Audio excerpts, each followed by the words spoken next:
Pemerintahan ini sudah sakit. Kita harus mengganti sistem pemerintahan ini.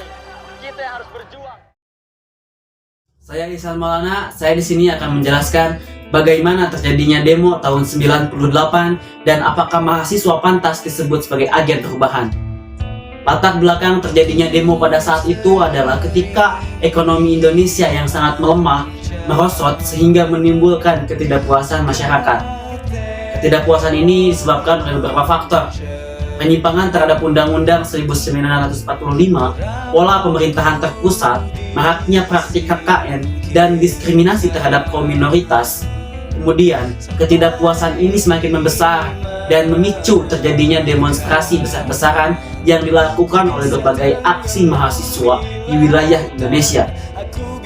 Kerusuhan ini terjadi di seluruh Indonesia hingga mengakibatkan rezim Orde Baru mendapat banyak tekanan politik baik dari dalam negeri maupun luar negeri, yang pada akhirnya Soeharto pun mengundurkan diri dari jabatannya.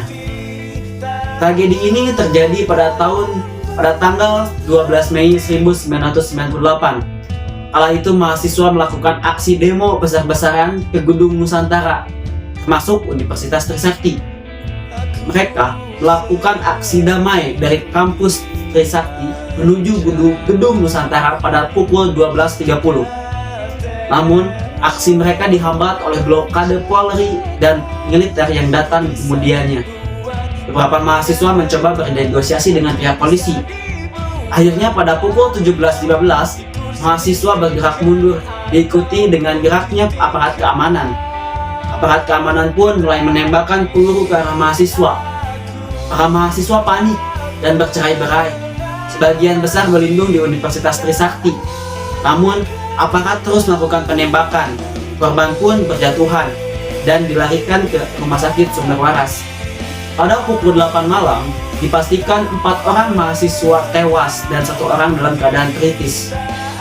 Meskipun aparat keamanan membantah menggunakan peluru tajam, hasil otopsi menunjukkan kematian disebabkan peluru tajam.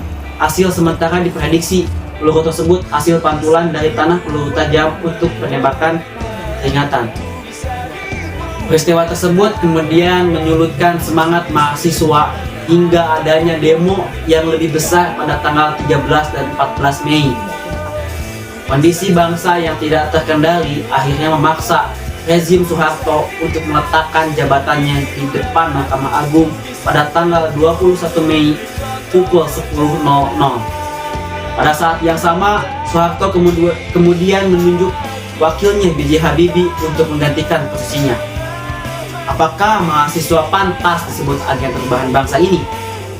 Ya, baik buruknya suatu bangsa dilihat dari kualitas pemudanya, karena generasi muda adalah penerus dan pewaris kekayaan bangsanya.